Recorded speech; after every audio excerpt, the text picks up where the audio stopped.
Hello students. तो आज class +2 unit number 3 magnetic effect of current के लेक्चर नंबर 13 में हमारा टॉपिक है magnetic force between two current carrying parallel straight conductors of infinite lengths. अब जैसा कि हम अपने प्रीवियस लेक्चर में डिस्कस कर चुके हैं कि जब कोई भी current carrying conductor external magnetic field में लाई करता है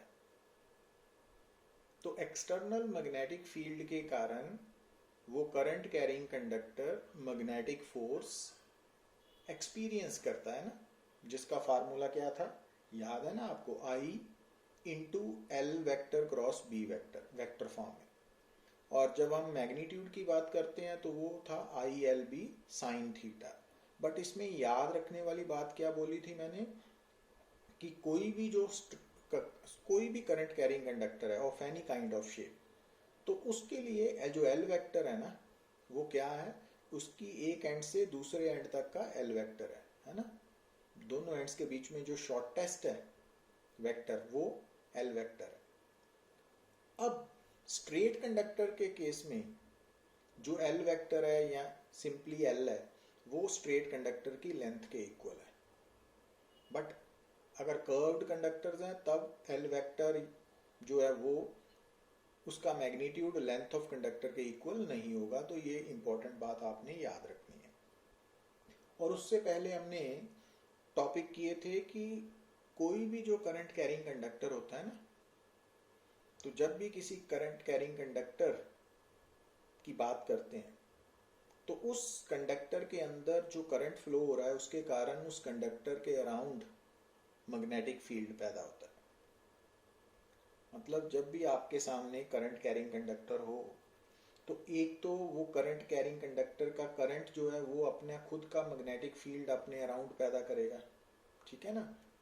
तो दूसरा, अगर वो current carrying conductor external magnetic field में लाई कर रहा है, मतलब किसी और के पैदा हुए मैग्नेटिक फील्ड में प्लेस्ड है, तो वो उस मैग्नेटिक फील्ड के कारण मैग्नेटिक फोर्स एक्सपीरियंस करेगा ना। तो इन दोनों बातों को आपने क्लियर करना है माइंड में। अब सबसे पहले हम लास्ट लेक्चर पे बेस्ड कुछ प्रॉब्लम्स को टैकल करते हैं। जैसा कि आप स्टेटमेंट में देख रहे हो कि the horizontal component of earth's magnetic field at a certain place is 3 × 10⁻⁵ tesla and the direction of the field is from geographic south to the geographic north. A very long straight conductor is carrying a steady current of 1 ampere. What is the force per unit length on it when it is placed on a horizontal table and the direction of current is number 1 from east to west, number 2 from south to north. अब यहाँ पे समझिए आप बात कि एक तो current carrying conductor है ना, और उस करंट कैरिंग कंडक्टर के करंट की वैल्यू 1 एम्पियर दी हुई है। और दूसरी बात, ये करंट कैरिंग कंडक्टर जिस जगह पे प्लेस्ड है ना वहां पर अर्थ का मैग्नेटिक फील्ड एग्जिस्ट कर रहा है। मतलब जो आपको मैग्नेटिक फील्ड दिया हुआ है ना वो मैग्नेटिक फील्ड इस करंट कैरिंग कंडक्टर के लिए एक्सटर्नल मैग्नेटिक फील्ड है। अब जब हम magnetic force experienced by current carrying conductor की बात करते हैं तो उसमें थीटा क्या होता है, फार्मूला में ILB साइन थीटा में करंट और मैग्नेटिक फील्ड के बीच में बनने वाला एंगल। अब आपको फर्स्ट पार्ट में क्या दिया हुआ है कि करंट की डायरेक्शन किधर से किधर है, ईस्ट से वेस्ट, जबकि जो एक्सटर्नल मैग्नेटिक फील्ड है उसकी डायरेक्शन है south to north. It means दोनों के बीच में बनने वाला थीटा 90 डिग्री है ना। तो इट मींस जो मैग्नेटिक फोर्स है ILB साइन थीटा में थीटा 90 हो गया। पर हमने तो फोर्स पर यूनिट लेंथ निकालनी है ना, तो इसका मतलब हम FM की दोनों साइड्स को L के साथ डिवाइड करेंगे तो फोर्स पर यूनिट लेंथ क्या बन जाएगी, IB साइन थीटा ना। ये याद रखना है। जब हमने total magnetic force experienced by current carrying conductor placed in external magnetic field निकालनी है तो ILB साइन थीटा, और जब हमने फोर्स पर यूनिट लेंथ निकालनी है तो IB साइन थीटा ना फॉर ए स्ट्रेट कंडक्टर।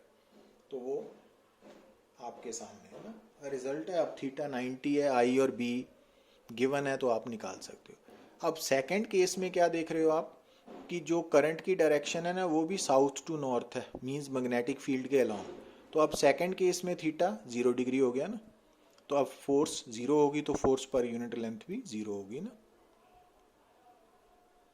अब प्रॉब्लम नंबर 2 में देखिए, a horizontal straight wire 0.2 metre long carries a current of 4 ampere.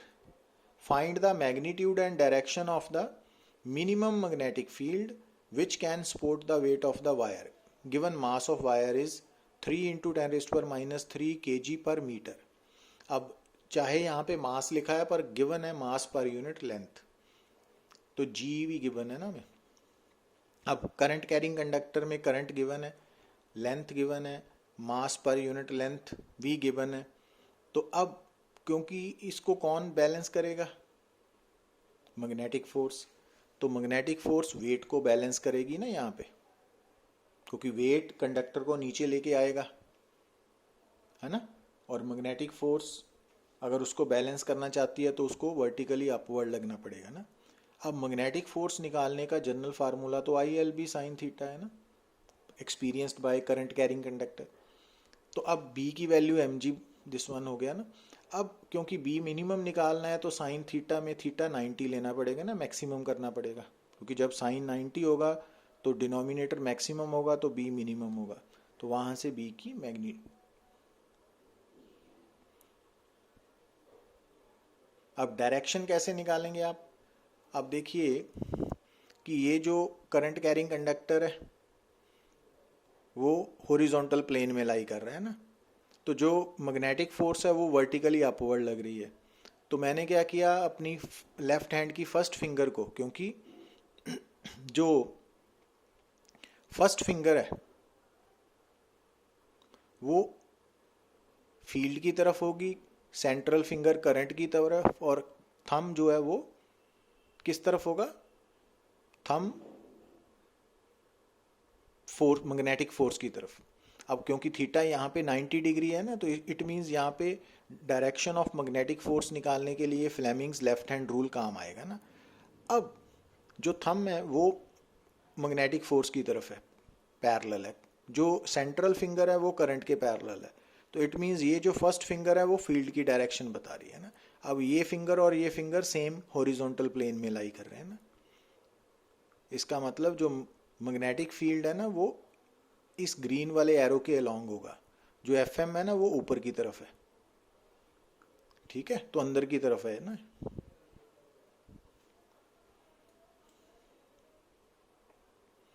अब थर्ड प्रॉब्लम में देखिए, on a smooth inclined plane at 30 degree with the horizontal a thin current carrying metallic rod is placed parallel to the horizontal ground. तो ये जो inclined plane है ना इसके ऊपर हमने रॉड प्लेस कर दी, इसमें करंट फ्लो हो रहा है ना, तो ये साइड व्यू है और ये क्रॉस सेक्शनल व्यू ले लिया ना हमने। अब जब ये रॉड इस इंक्लाइंड प्लेन पे लाई कर रही है, इंक्लाइंड प्लेन क्या है, स्मूथ, तो अब इस रॉड पे कौन कौन सी फोर्स एक्ट करेगी, नॉर्मल रिएक्शन, वेट, तो वेट के हमने कंपोनेंट्स ले लिए ना, M G sine theta, M G cos theta, और साथ में मैग्नेटिक फील्ड भी है ना। अब यहाँ सिचुएशन क्या बन गई कि ये जो करंट कैरिंग रॉड है ना वो मैग्नेटिक फील्ड में प्लेस्ड है, तो इट मीन्स ये रॉड मैग्नेटिक फोर्स भी एक्सपीरियंस करेगी।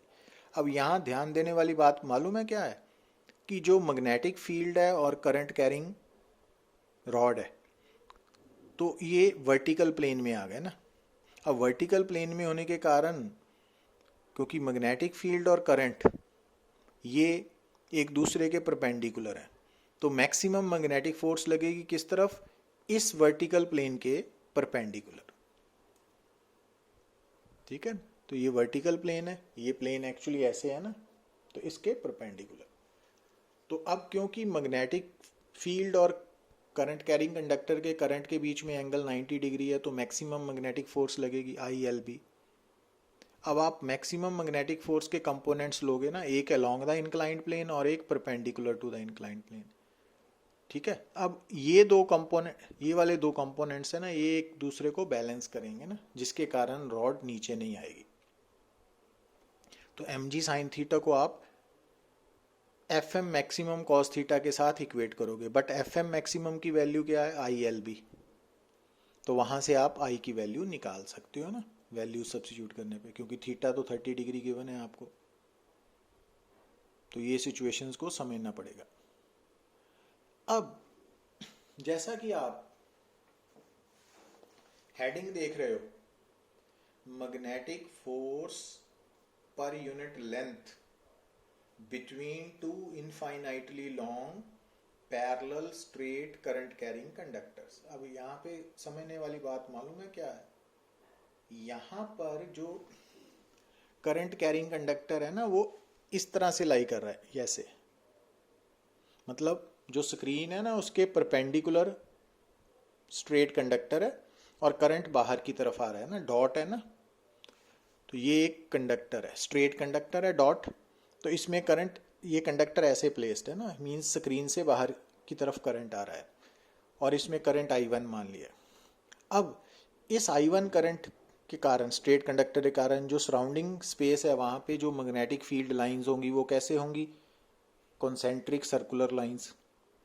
अब उन पे एरो की direction right hand thumb rule के अकॉर्डिंगली होगी ना। ये याद है ना आपको, magnetic field due to straight conductor. तो अब इसका मतलब ये जो I1 करंट है ना स्ट्रेट कंडक्टर के अंदर, उसके कारण इस ब्लैक डॉट पे मैग्नेटिक फील्ड किस तरफ है, along the tangent to magnetic field line. अब स्ट्रेट कंडक्टर की जो मैग्नेटिक फील्ड लाइंस होती हैं ना, वो कॉन्सेंट्रिक सर्कुलर लाइंस होती हैं। अब उन सर्कुलर लाइंस के ऊपर आप टेंजेंट ड्रॉ करके किसी भी पॉइंट पे मैग्नेटिक फील्ड इंडक्शन की वैल्यू निकाल सकते हो ना, बी की। अब B1 का मतलब ये मैग्नेटिक फील्ड इस ब्लैक डॉट पे है, और इसके लिए कौन सा करंट रिस्पॉन्सिबल है, I1 current due to straight conductor. अब स्ट्रेट कंडक्टर और इस पॉइंट के बीच में परपेंडिकुलर डिस्टेंस क्या मान लिया हमने, A। अब इस V1 की वैल्यू आप magnetic field due to current carrying straight conductor of infinite length का फार्मूला लगाओगे तो ये निकला है ना, mu naught I over 2πa। अब इस मैग्नेटिक फील्ड की direction right hand thumb rule से हमने शो कर दिया ना। अब ये जो पॉइंट है ना, मान लीजिए यहां पर दूसरा straight current carrying conductor placed है ऐसे, ठीक है। ये मतलब इन दोनों, ये दो स्ट्रेट कंडक्टर्स हैं, एक दूसरे के पैरेलल हैं, और इनमें करंट्स की डायरेक्शन भी सेम है, और दोनों स्ट्रेट कंडक्टर्स में करंट बाहर की तरफ आ रहे हैं ना, प्लेन ऑफ स्क्रीन से बाहर की तरफ, perpendicular to the screen but outward. अब जहां पर हमने सेकंड कंडक्टर एज्यूम किया है, वहां पर फर्स्ट कंडक्टर के करंट के कारण मैग्नेटिक फील्ड पैदा हो रहा है ना। तो अब जो फर्स्ट कंडक्टर का मैग्नेटिक फील्ड है ना, वो सेकंड करंट कैरिंग कंडक्टर के लिए कौन सा मैग्नेटिक फील्ड है, external magnetic field. It means जो B1 मैग्नेटिक फील्ड है ना, वो करंट कैरिंग कंडक्टर I2 पे मैग्नेटिक फोर्स एक्सर्ट करेगा। और आप ध्यान से देखिए कि मैग्नेटिक फील्ड B1 और करंट I2 ये एक दूसरे के परपेंडिकुलर है। तो इसका मतलब जो सेकंड कंडक्टर है ना, उस पर जो मैग्नेटिक फोर्स लगेगी B1 मैग्नेटिक फील्ड के कारण, वो मैक्सिमम होगी ना।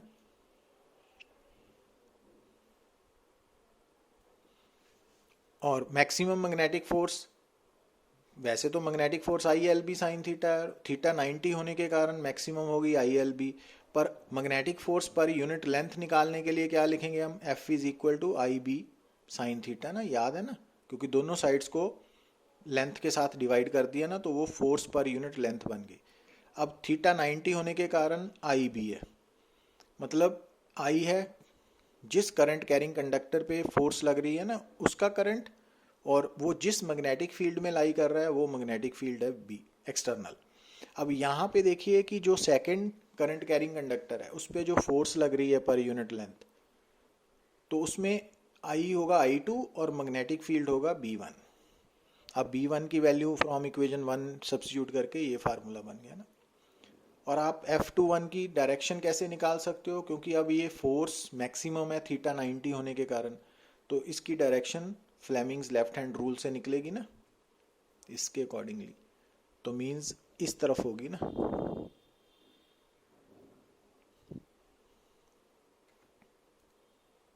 ये शो कर दे। अब इसका उलट सोचिए, जो पहला कंडक्टर है जिसमें करंट I1 है, उसके करंट के कारण I1 करंट के कारण जो मैग्नेटिक फील्ड पैदा हुआ B1, उसने I2 कंडक्टर पे फोर्स लगाई है ना। अब इसका उलट कैसे सोचोगे आप, कि जो I2 करंट है उसके कारण भी तो सराउंडिंग स्पेस पे मैग्नेटिक फील्ड पैदा हो रहा है, ठीक है ना। इसका मतलब ये जो I2 करंट है ना, ये करंट के कारण भी I1 कंडक्टर वाली जगह पे मैग्नेटिक फील्ड पैदा होगा। तो I2 के कारण जो मैग्नेटिक फील्ड पैदा होगा at the location of first conductor, वो होगा B2। और दोबारा फिर वही बात, क्योंकि B2 वेक्टर नीचे की ओर है, करंट I1 बाहर है, तो इन दोनों के बीच में एंगल 90 होगा। और B2 की वैल्यू कैसे निकालोगे, म्यू नॉट I2 ओवर 2 पाई ए है ना, स्ट्रेट कंडक्टर का। तो इट मीन्स सेकेंड कंडक्टर जो है उसके करंट के कारण जो मैग्नेटिक फील्ड B2 पैदा हुआ, उसने I1 कंडक्टर पे मैग्नेटिक फोर्स लगानी है, और हमने निकालनी है magnetic force per unit length. उसके लिए फार्मूला है IB साइन थीटा। पर अब यहाँ पे I कौन सा यूज़ करोगे आप, I1, और मैग्नेटिक फील्ड B2 और थीटा 90 है। अब B2 की वैल्यू क्या बताई हुई है आपको, म्यू नॉट I2 ओवर 2 पाई ए, तो वो सब्स्टिट्यूट करने पे ये रिजल्ट आ जाएगा ना डायरेक्ट। और फ्लेमिंग्स लेफ्ट हैंड रूल के अकॉर्डिंगली अगर आप डायरेक्शन ऑफ फोर्स निकालना चाहते हो F12 की, तो वो किस तरफ आएगी, सेकंड कंडक्टर की तरफ। अब आप देख क्या रहे हो कि ये जो दो करंट कैरिंग कंडक्टर्स हैं एक दूसरे के पैरेलल भी हैं, इनफाइनाइट लेंथ भी है, और प्लस दोनों में करंट्स एक ही डायरेक्शन में है ना, लाइक करंट्स। तो ये याद रखना, अगर दो पैरेलल करंट कैरिंग कंडक्टर्स में करंट की डायरेक्शन सेम हो ना, उनको लाइक करंट्स बोलते हैं। तो आप देख रहे हो कि लाइक करंट्स एक दूसरे को अट्रैक्ट कर रहे हो, क्योंकि F12 वेक्टर और F21 वेक्टर ये एक दूसरे की तरफ आ रहे हैं ना, ये ग्रीन वाला और रेड वाला। तो इसका मतलब लाइक करंट्स हमेशा अट्रैक्ट करेंगे। और उन दोनों के बीच में magnetic force per unit length कितनी होगी, this one, mu naught I1 I2 over 2 पाई ए क्या है, उन दोनों के बीच में परपेंडिकुलर डिस्टेंस है। अब अगर मान लेते हैं, क्योंकि ये आर्टिकल जो हमने डिराइव किया ना उसमें दो स्ट्रेट कंडक्टर्स हैं, पैरेलल प्लेस्ड है, और दोनों में करंट सेम डायरेक्शन में था ना, लाइक करंट्स। पर अब अगर हम मान लें कि ये फर्स्ट कंडक्टर है उसमें करंट बाहर की तरफ आ रहा है ना, बाहर की तरफ, और जो सेकंड कंडक्टर है उसमें करंट I2 अंदर की तरफ है, क्रॉस लिया हुआ है ना मैंने, क्रॉस अंदर की तरफ है। तो अब इन दोनों में करंट्स की डायरेक्शन ऑपोजिट होगी, तो उनको अनलाइक करंट्स बोलते हैं, ठीक है। अब समझने वाली बात क्या है, सिंपली मैग्नीट्यूड तो सेम ही रहेगा, बट डायरेक्शन देखिए कि ये जो हमने लाइन शो की है ना, सर्कुलर लाइन, ये I1 करंट की मैग्नेटिक फील्ड लाइन है, और इस I1 करंट के कारण सेकंड कंडक्टर की पोजीशन पे जो मैग्नेटिक फील्ड पैदा हो रहा है B1 वेक्टर, वो हमने राइट हैंड थंब रूल से निकाल ली उसकी डायरेक्शन। अब ये जो मैग्नेटिक फील्ड है और I2 करंट है, ये दोनों एक दूसरे के परपेंडिकुलर होने के कारण मैक्सिमम फोर्स लगेगी, और उसकी direction Fleming's left hand rule के अकॉर्डिंगली बाहर की तरफ होगी।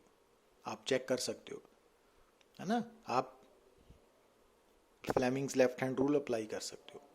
अब इसके आगे अब हमने क्या ड्रॉ किया, ये क्या किया, ये जो मैग्नेटिक फील्ड लाइन है ना, ये I2 करंट के कारण है, और अब फर्स्ट कंडक्टर की जगह पे जो मैग्नेटिक फील्ड पैदा हो रहा है ड्यू टू करंट I2, वो हमने B2 शो कर दिया ना। अब ये जो B2 मैग्नेटिक फील्ड है वो I1 करंट कैरिंग कंडक्टर पे मैग्नेटिक फोर्स लगाएगा, और उसकी direction Fleming's left hand rule के अकॉर्डिंगली इस तरफ होगी। तो आप क्या देख रहे हो कि जो अनलाइक करंट्स है ना, वो रिपेल करते हैं। तो चार्जेस से बिल्कुल उलट हो गया, क्योंकि चार्जेस में क्या होता था कि like charges repel each other, unlike charges attract each other due to electric force. अब यहाँ पे हमने क्या प्रूव किया कि जो लाइक करंट्स है वो अट्रैक्ट करते हैं, और जो अनलाइक करंट्स है वो repel each other due to magnetic force. तो ये याद रखना है ना आपने।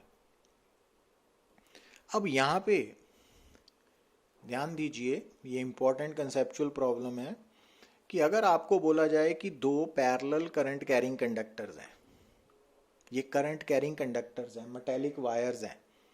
अब ये जो करंट कैरिंग कंडक्टर्स हैं इनमें लाइक करंट्स फ्लो कर रहे हैं ना। अब जो करंट कैरिंग कंडक्टर होता है ना उस पर नेट चार्ज जीरो होता है, वो इलेक्ट्रिकली न्यूट्रल होता है।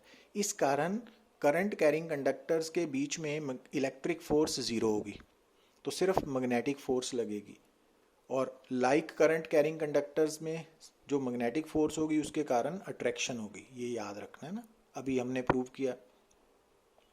और अगर करंट कैरिंग कंडक्टर्स जो हैं उनके बीच में करंट्स अनलाइक हैं तो वो रिपेल करेंगे। क्यों? क्योंकि इलेक्ट्रिक फोर्स तो होगी नहीं, magnetic force repulsive in nature है।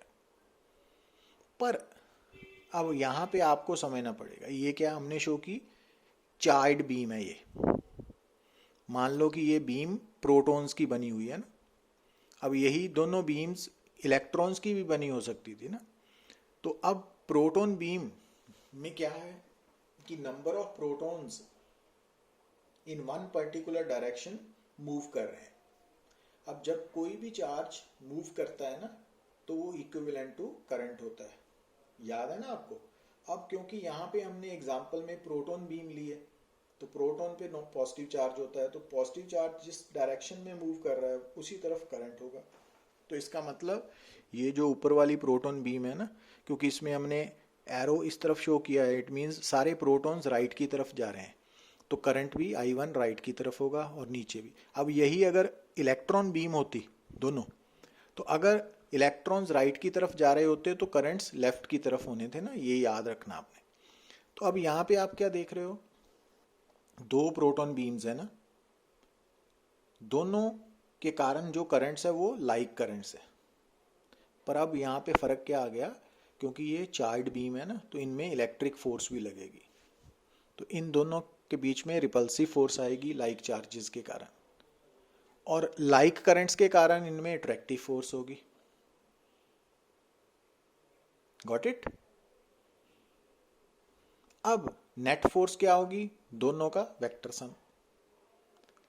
पर अब आपने याद क्या रखना है कि अगर दो चार्ज बीम्स हैं तो जब उनके चार्जेस काफ़ी स्लो हैं, मीन्स जो चार्ज पार्टिकल्स हैं उनकी वेलोसिटी स्पीड ऑफ लाइट के कंपैरेटिवली काफ़ी स्मॉल है, तो उस केस में मैग्नेटिक फोर्स इलेक्ट्रिक फोर्स के मुकाबले नेग्लिजिबल होगी, काफ़ी छोटी होगी ना। तो तब इलेक्ट्रिक फोर्स डोमिनेट करेगी, और इलेक्ट्रिक फोर्स रिपल्सिव होने के कारण ये जो बीम है ना एक दूसरे से दूर जाएंगी ना, डाइवर्ज करेगी।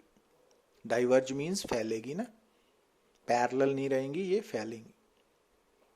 पर दूसरी बात जो याद रखनी है ना कि अगर आप इन प्रोटॉन बीम्स के अंदर जो चार्ज पार्टिकल्स हैं उनकी अगर आप स्पीड को बढ़ाते जाते हो, तो अगर बी वेलोसिटी बढ़ती जाती है तो जैसे जैसे ये वेलोसिटी बढ़ेगी ना तो एफएम भी कंट्रीब्यूट करना शुरू करेगी, और एक स्टेज पे आके जो एफएम है वो डोमिनेटिंग रोल प्ले कर सकती है ना। तो उस केस में मीन्स जब वेलोसिटी ऑफ चार्ज बीम जो है ना वो सी के कंपैरेटिवली हो, तो तब एफएम एफई को डोमिनेट कर सकती है, तो तब ये बीम कन्वर्ज हो सकती है।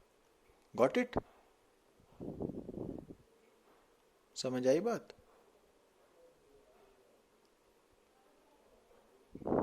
तो इट मीन्स अगर दो प्रोटॉन बीम्स एक ही डायरेक्शन में मूव कर रही हैं तो अगर उनकी स्पीड स्लो है तो वो डाइवर्ज करेंगी due to electric force, dominance of electric force. पर अगर उनकी स्पीड बढ़ाते जाते हैं तो मैग्नेटिक फोर्स की कंट्रीब्यूशन भी बढ़ेगी और इसके कारण वो कन्वर्ज होना शुरू कर देंगी ड्यू टू मैग्नेटिक फोर्स। तो ये इंपॉर्टेंट कंसेप्चुअल प्रॉब्लम का आंसर है ना, तो ये याद रखना आपने। Thank you very much.